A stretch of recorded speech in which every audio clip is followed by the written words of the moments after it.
Operation department கூலி number 837. வணக்கம் சாமி. என்னடா தலைவரோட கூலி படத்தை பார்த்துட்டு ஒரு பக்கம் ஆடியன்ஸ் எல்லாம் இந்த படத்தை வறுத்தெடுத்துக்கிட்டு இருக்காங்க, இன்னொரு பக்கம் ஏன்டா இந்த ஒரு படத்துல நடிச்சோன்னு பல நடிகர்கள் வெறுத்து போய் உட்காந்துருக்காங்க. இவங்க இந்த நிலைமைக்கு ஆளானதுக்கு ஒரே காரணம் நம்ம லோகேஷ் கனகராஜ்.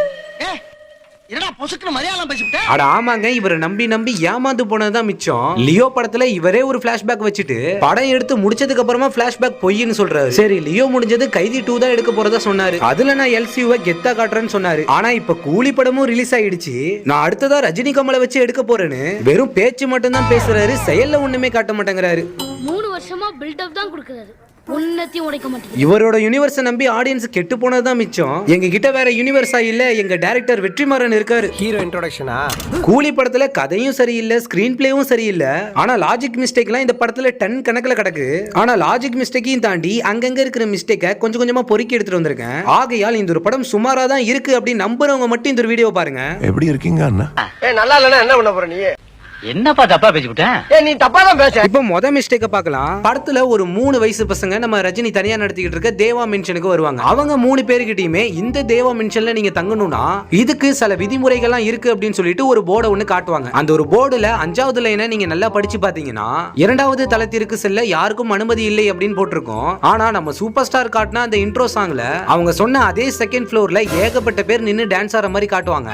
சும்மா இந்த ஒரு பாட்டுக்கு என்ஜாய் பண்ணி ஆடி இருப்பாங்க அப்படின்னு கேட்டா இந்த சாங்குக்கு முன்னாடியே ஒரு சீன்ல செகண்ட் ஃப்ளோர்ல நிறைய பேர் நடந்துகிட்டு இருக்க மாதிரி தான் காமிச்சிருப்பாங்க. இதுல எனக்கு என்ன சந்தேகம் அப்படின்னு கேட்டா நம்ம ரஜினி கூட இருக்கிற 18 கூலியுமே கிரவுண்ட் ஃப்ளோர்ல தான் இருப்பாங்க.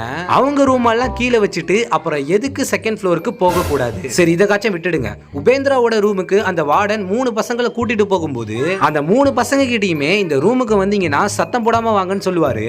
அப்போ அந்த ஒரு சீன்ல அந்த ரூமுக்கு வெளியில இருக்கிற கதவை பாத்தீங்கன்னா பெரிய ஒரு பூட்டு ஒண்ணு மாட்டி இருக்கும். ஆனா பேக் மாட்டி இருக்கிற அந்த ஒரு பையன் நகர்ந்த அடுத்த சீன்ல அந்த ஒரு பூட்டு மறைஞ்சிருக்கும். அந்த ரூமோட கதவு கிட்ட யாருமே போகல. ஆனா இந்த ஒரு பையன் கிராஸ் ஆன அடுத்த சீன்ல அந்த ஒரு பூட்டை எப்படி எடுத்திருப்பாங்க? ஏன் திமுங்களா?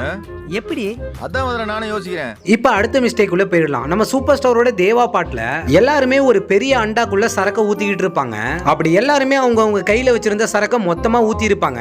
ஆனா அந்த ஒரு குண்டானுக்கு பக்கத்துல இருக்கிற எல்லா சரக்குமே நல்லா கவனிச்சு பாத்தீங்கன்னா ஒவ்வொருத்தவங்க கையில இருக்கிற பாட்டிலையுமே பாதி சரக்கு அவங்க பாட்டில தான் இருக்கும். அது மட்டும் இல்லாம சரக்கு ஊத்தி வச்சுக்கிட்டு இருந்தா அந்த ஒரு அண்டாவுமே சேஃப்டியா அந்த ஒரு கட்டைக்கு பின்னாடி தான் இருக்கும். ஆனா எப்படி அந்த ஒரு அண்டாவை அசால்ட்டா கீழே தள்ளி விட்டாருன்னு தான் தெரியல. ஏன்னா ஏற்கனவே அந்த ஒரு அண்டால நிறைய சரக்கு இருக்கு. ஆனா இந்த ஒரு மனுஷன் தான் சரக்கு கீழே ஊத்துனாலும் சைடுல எடுத்து வச்சுக்கிட்டாரு. எனக்கு கீழே நிறைய மாத்திரை காட்சிது. இப்ப அடுத்த மிஸ்டேக் உள்ள போயிடலாம். தேவராஜ் இறந்த விஷயம் நம்ம ரஜினிக்கு தெரிஞ்சு நேர்ல தேவராஜோட பாடியை பார்க்க போயிருப்பாரு. ஆனா சுருதிஹாசன் அவங்க அப்பாவை பார்க்க விடாம ரஜினியை வெளியில துரத்தி விட்டுருவாங்க. இதனால ரஜினியுமே வெளியில இருக்கக்கூடிய ஒரு டீ கடையில உட்கார்ந்து இருப்பாரு. அப்போ டீ கடையில அவருக்கு ஒரு ஷாட் வைப்பாங்க. அவருக்கு பின்னாடி நிறைய ஜூஸ் பாட்டில் எல்லாம் இருக்கும். ஆனா எங்கேயுமே வாட்டர் பாட்டிலே இருக்காது. ஆனா அப்படியே ஃப்ரேமை மாத்துனா அந்த ஒரு ஜூஸ் பாட்டில் எல்லாம் பின்னாடி போய் சைடுலயும் அவருக்கு பின்னாடியும் வாட்டர் பாட்டில் வந்திருக்கும். அது எப்படி பின்னாடி ஜூஸ் பாட்டில் எல்லாம் இருக்கும்போது அதை தள்ளி விட்டு முன்னாடி வாட்டர் பாட்டில் வரும்? ஒருவேளை இவங்க 2 பேரும் பேசுற கேப்ல டீ கடைக்காரன் தான் ஒருவேளை மாத்தி வச்சிருப்பானோ, இல்ல அவரோட ஃப்ரெண்டோட இறப்புக்கு ஜூஸ் பாட்டில் குடிக்க கூடாதுன்னா. ராஜசேகர் ஆபரேட் பண்ண மிஷினை சுருதிஹாசனால தான் ஆபரேட் பண்ண முடியும்னு சொல்லி தயாளன் சுருதிஹாசனை கூட்டிட்டு வர சொல்லி வில்லனோட கும்பல்ஸ் வந்து இறக்கி இருப்பாரு. அப்போ வில்லன்ஸ் குரூப்புக்கும் நம்ம சூப்பர் ஸ்டாருக்கும் ஒரு மிகப்பெரிய ஃபைட் நடக்கும். ஆனா இந்த ஒரு ஃபைட் நல்லா பாத்தீங்கன்னா நம்ம சூப்பர் ஸ்டார் தான் காசு கொடுத்து ஆளை வச்சு அடிக்க வச்சிருந்திருப்பாரு போல.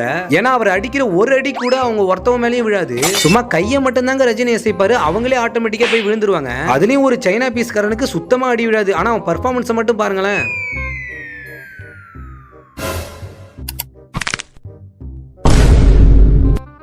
இதுக்காச்சும் பரவாயில்லைங்க. இந்த ஒரு சண்டையில ஒரு மிகப்பெரிய கூத்து நடந்துச்சு தெரியுமா? இந்த ஒரு சண்டையில ஒரு பொண்ணு மட்டும் ஜாலியா ஸ்டைலா நின்று வேடிக்கை பார்க்கும். அவங்களும் நம்மள மாதிரி ஊர் சண்டையை வேடிக்கை பார்க்கறவங்க போல.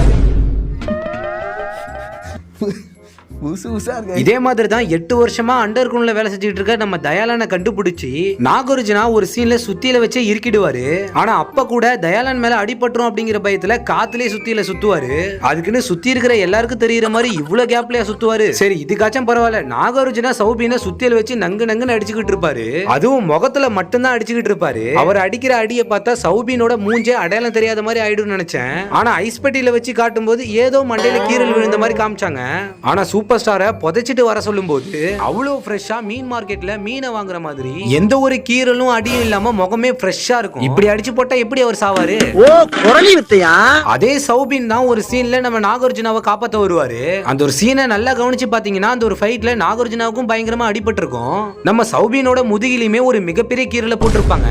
அந்த ஒரு கீரலை பார்க்கும்போது கிராஸா தான் போட்டிருப்பாங்க, அதுவும் ஒண்ணு தான் போட்டிருப்பாங்க. ஆனா அந்த ஒரு ஃபைட் முடிஞ்ச கையோட நம்ம சௌபினை வைத்தியம் பார்க்கும்போது முதுகுக்கு பின்னாடி 2 கீரல் இருக்கும், அதுவும் கிராஸா இருக்காது. 2 கீரலுமே ஒண்ணுக்கு ஒண்ணு நேராவே இருக்கும். அது எப்படி ஃபைட் நடந்த இடத்துல கிராஸா ஒரு கீரல் போட்டிருக்காங்க, இவருக்கு 2 கீரல் நேருக்கு நேரா போட்டிருக்கு. உங்களுக்கு தேவை காயம் கீரல் எங்க போட்டா என்ன, எங்கேயாச்சும் போட்டுடலாம்னு நினைச்சிட்டாரோ என்னமோ. இப்போ அடுத்த மிஸ்டேக்கு போயிடலாம். சௌபின் சுருதிஹாசனை கடத்தி வச்சு ரஜினியை மிரட்டிக்கிட்டு இருப்பாரு. ஆனா ரஜினி என்ன பண்ணுவாரு, அவரோட பொண்டாட்டியை கடத்தி வச்சு மிரட்டிக்கிட்டு இருப்பாரு. இதுல ஒரு மோசமான சம்பவம் என்னன்னா, சத்யராஜ் கண்டுபிடிச்ச அந்த ஒரு சேர்ல காலுக்கும் 2 விலங்கு இருக்கு, கைக்கும் 2 விலங்கு இருக்கு. அந்த ஒரு விலங்கை தாண்டி கையும் காலையும் மேல கண்டிப்பா தூக்க முடியாது. ஆனா பின்னாடி உட்கார்ந்து இருக்க நம்ம சௌபினோட பொட்டாட்டியுமே அசால்ட்டா அந்த ஒரு சேர்ல உட்காந்து கை காலில் கபடி விளையாண்டுகிட்டு இருப்பாங்கன்னா பாத்துக்கோங்களேன். அப்ப அந்த ஒரு விலங்கு எந்த அளவுக்கு லூசா இருந்திருக்கும். எனக்கு இந்த ஒரு படத்துல இன்னுமே ஏத்துக்க முடியாத ஒரு கேரக்டர் அப்படின்னா இந்த ஒரு கல்யாணி கேரக்டர் தாங்க. ஏன்னா இந்த ஒரு படத்துல சைலண்டா இந்த ஒரு கேரக்டரை காமிச்சு மிகப்பெரிய வைலண்ட்ல முடிச்சிருப்பாங்க. இந்த ஒரு படத்துல ராஜசேகரால மட்டும்தான் அந்த ஒரு மிஷினை ஆபரேட்டர் பண்ண முடியும்னு சொல்லி சௌபினுமே நேருக்கு நேரா ஆபரேட் பண்றத பார்த்து சுருதிஹாசனை தான் தேடுவாரு. ஆனா கல்யாணி அப்படிங்கிற இந்த ஒரு கேரக்டர் இந்த ஒரு மிஷினையும் முன்ன பின்ன பார்த்தது கிடையாது. ஆனா இவங்களை கடத்தி வச்சு ஒரு செகண்ட்லயே ஏதோ தண்ணி போடுற மோட்டரோட சுவிட்ச போடுற மாதிரி சார்லயே அந்த ஒரு மிஷின்ல உட்கார வச்சு ஒரே நிமிஷத்துல அந்த ஒரு மிஷினை ஆபரேட் பண்ணிடுவாங்க. இதுக்கு எதுக்கு லோகி சார் ரஜினி ஸ்ருதியும் கூப்பிடணும்?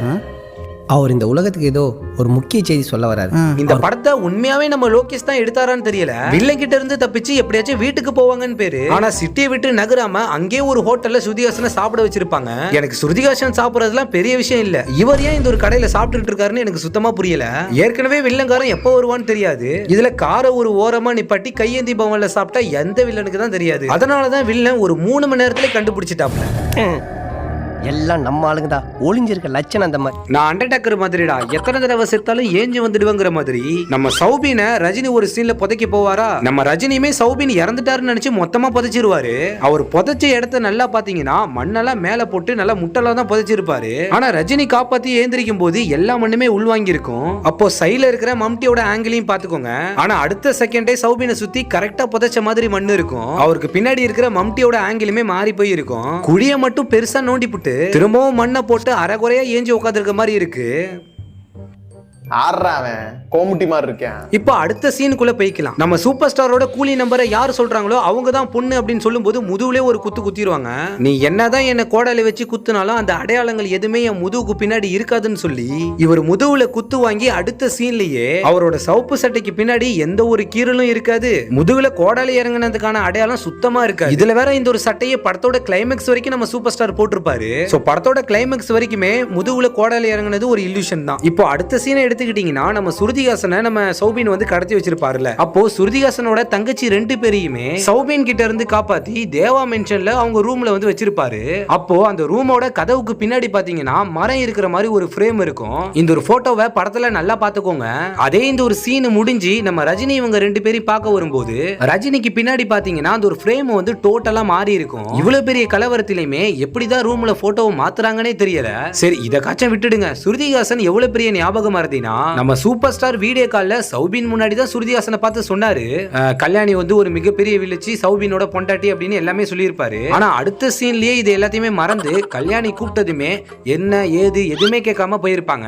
லியோ பிளாஷ்பேக் மாதிரி நம்ம தான் புரிஞ்சுக்கணும் சுருதிஹாசனுக்கு ஞாபகம் மறதி இருக்குன்னு. இங்க வாங்க.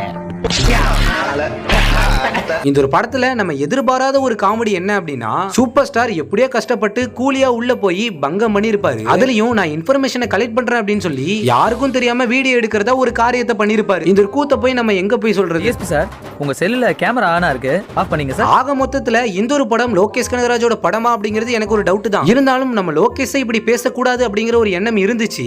ஆனா லோகேஷ் ஆடியன்ஸையும் சரி ஃபேன்ஸையும் சரி ஒரு பொருட்டா கூட மதிக்காம அவரே இன்டர்வியூல நிறைய விஷயத்த பேசிட்டு இப்போ அதுக்கெல்லாம் காரணம் நான் கிடையாது, இந்த ஒரு படத்தை நான் டைம் டிராவல்னு சொல்லல, எல்சிக்குள்ள வரப்போகுதுன்னு சொல்லல, எல்லாம் அவங்களே முடிவு பண்ணிக்கிட்டாங்க, அவங்க இஷ்டப்படி என்னால எப்படி படம் எடுக்க முடியும்னு சொல்லி ஒரு ஓப்பன் டாக் கொடுத்துட்டாரு. See, for instance, for cooling, time travel சொல்ல, LCL இருக்குன்னு சொல்ல, பட் அதெல்லாம் அவங்களா பேசி அவங்களா சொல்லிட்டாங்க. கேட்டுக்க. லோக்கி சார், ஆடியன்ஸுக்காக தான் நீங்க படம் பண்ணணும். எங்களுக்கு எது விருப்பம் இருக்கோ அதை தான் நீங்க எடுத்து கொடுக்கணும். ஆனா நீங்க தான் வாய் திறந்து படத்தை பாக்குறவங்க 150 ரூபா கொடுத்து பாக்குறாங்க. கொடுத்த காசுக்கு ஒர்த்தே இல்லாம தான் நீங்க எடுத்து வச்சிருக்கீங்க.